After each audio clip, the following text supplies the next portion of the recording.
Mount Juliet residents, just want to tell you thank you all for joining today.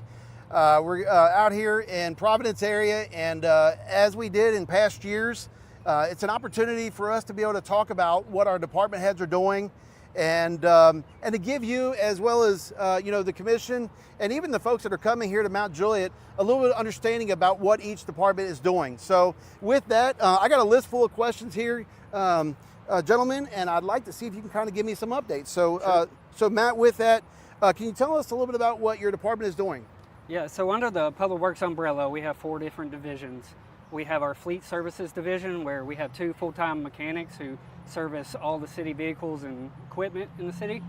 Then we have our right-of-way maintenance division. They handle all the maintenance in our city public right-of-ways, whether that's patching potholes, repaving streets, restriping the lines on the roads, fixing sidewalks, curbs, picking up dead animals, things like that. And when we have natural disasters or storm events, they're the first responders on those events, and they're out there pushing trees out of the road or plowing our snow and ice off the roads. So that's a little bit about what our right-of-way maintenance division does. Then we have our traffic division, who's responsible for maintaining all of the city's traffic signals and our road signs in the right-of-way. And then we have, last but not least, we have our capital projects division. That division manages all of our city's capital transportation projects, from planning to design to right-of-way acquisition and construction. So that's a little bit about what Public Works does. Thank you, sir. I appreciate it. Now, Shane, now your department, you have the cool department. I'll tell you now, it's always the one that we always don't appreciate until we have a backup, right? So can you tell us a little bit about your departments? So, engineering director entails all commercial and residential development that comes through the city. So our team and myself, we review all the civil plans, meaning your grading, stormwater, sewer, traffic, transportation, roadway design of all your residential developments that come through the city. And the job you were entailing too, as we're a lean operation, we try to make sure we optimize our taxpayers' money. I also assist with utilities, the utility director, with sewer and stormwater capital projects. So any type of sewer project or stormwater project that the city performs, I'm in some way associated with that as well. Okay. No, thank you. I appreciate you both explaining a little bit of the detail about what each department does, so that way at least gives us a good overview. Now, obviously, it's always a great opportunity to be talking about the projects because we're in budget time, and it's always good for our citizens as well as our businesses can be able to at least understand where their tax dollars are going. So Matt, can you tell us a little bit about some of the projects that you have coming up for 2026, as well as what we got, like the future plan there? Yeah. How much time do we have? No, we have over 20 transportation projects currently under development. I'll talk first about the ones that are in construction or about to start construction. So obviously you've seen Curd Road at Mount Juliet Road. We're in construction to install a traffic signal at that intersection and a little bit of widening of Curd Road. That is well underway, and we anticipate that being complete in November of this year. We have our ITS project, which is connecting all of our traffic signals along Mount Juliet Road from Central Pike to Division Street, connecting with fiber optic cable. And then we're implementing a new central software program to synchronize those lights. We've never had these lights all synchronized together. They're all working independently currently. So this project is going to be very beneficial at synchronizing and moving traffic more efficiently through the corridor. Now, if you don't mind, if I can cut you off, I'm going to throw you a curveball.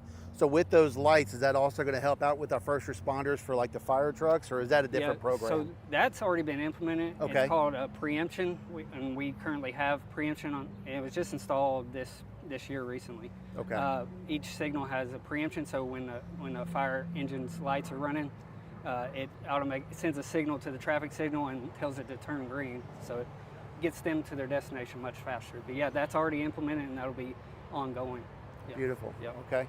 And then, any other projects you got going on? Major project about to start construction actually next week is Old Lebanon Dirt Road widening. This is the largest city-funded project we've done so far in Mount Juliet. It's a $16.5 million construction contract. Over the past year, you've probably seen utilities moving out of the way to get ready for the road construction. So next week, our contractor's mobilizing on that project, and we'll be starting construction. We will be having a groundbreaking ceremony on June 22nd at 5 o'clock p.m. and out there right along the project and kind of the Jackson Hollow Page Drive area. Okay. We'll be meeting there on June 22nd at 5 to celebrate the construction finally starting on this project. That's awesome. Now, one more thing, if you don't mind, just ballpark, because I know I'm going to throw you a curveball here. Now, obviously, you're also ahead of all of the grants. You help write a lot of those. Yep. Can you tell me just ballpark number on what kind of savings that you and your department and the time that you put into this? I mean, I know you're on a board as well, so there's a lot of time and effort that you're putting in. Yep. Ballpark, what do you think that you've helped save the city? I don't have the exact number with me, but with our low property tax rate, we're dependent on getting grants to do these projects. Sure. We've gotten probably 30 to 40 million so far, and many more to come down the road. A lot of our major road widening projects we're working on now, we haven't went after a grant yet because you're more likely to get a grant when it's about ready to start construction. So we're focused right now on getting our project shovel ready to start construction, and we'll go after these grants. And my role in the GNRC is made that ability for us to get grants more likely. We set our projects up in the GNRC regional transportation plan to get the priority of those projects up so that when funding's available, those projects will receive funding first. Okay. Over some other cities. So no, that's great. There's a lot of work involved with that. So yeah. No, I appreciate that because again, that keeps our tax dollars down. That burden doesn't always go back on the citizens and the business owners. So it's always good to know that that you guys are taking that proactive approach. That's good. So is there anything else you missed? Yeah, there's a lot of projects to talk about. I understand. We're partnering with TDOT on 3 huge projects in Mount Juliet. They're in TDOT's 10-year plan. That's the Central Pike widening project. Well, I'll talk about Central Pike interchange first. That's slated to go to construction in 2029. Okay. And then we have South Mount Juliet Road widening, which is right behind us here. That is slated to go to construction in 2031. Okay. And then we have Central Pike widening between the interchange and South Mount Juliet Road, slated to go to construction in 2032. So the city has been a partner with TDOT on those projects. We've partnered financially and also project manager-wise. And I'm very excited about those projects. Those 3 projects are over $200 million projects. 3 projects over $200 million. Yes. And what is the investment that the city's putting in? Because I know the citizens are always asking, hey, we want infrastructure. We want to be able to take our tax dollars and make sure that they are going towards road improvement because we got a lot of growth, right? So we got to be able to do this whole thing here where we're answering that call to be able to improve the road. So ballpark, what do you see the investment the city's making? So on the Central Pike interchange, the city, the BOC, has committed $27 million to that project. 25 recently. We committed $2 million a few years ago to get the project started and design. So $27 million just on that project. South Mount Juliet Road, we've committed to funding all the engineering, which is estimated around $2 million. TDOT has funded the remainder of the project, the right-of-way and construction. And then Central Pike widening, the city is committed to funding the engineering and right-of-way on that project. That's awesome. That's estimated to be around $7 million, $6 or $7 million. So all in about $35 million, it sounds like, really close? That's correct, yeah. One more last thing, I just wanted to just ask you real quick, if you can go into some more detail. Obviously, we talked about the Central Pike project and the investment the city did. The 25 million plus 2 million. Can you go into some detail because I know other cities may not take that full big approach. So can you give us some input there? So about 3 years ago, TDOT started a 10-year process, 10-year plan. Okay. They put the first one out about 3 years ago, and they asked cities, what can you contribute to get a project you want into the 10-year plan? So at that time, that's when the city committed the 25 million additional. We committed the 2 million before, and the BOC committed 25 million to get the project into TDOT's 10-year plan.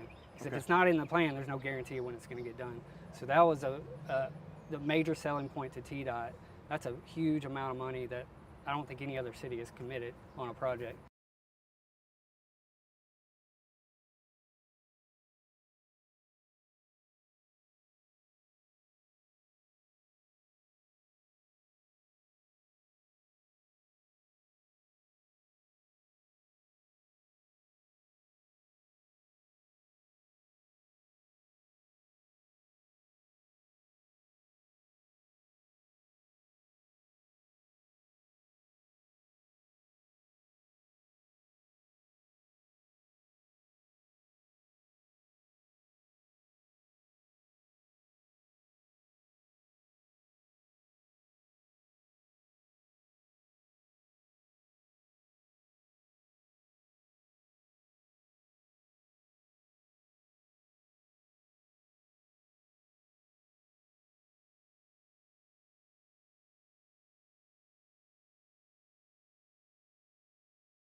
These projects, the growth, as well as everything that we have going on, infrastructure.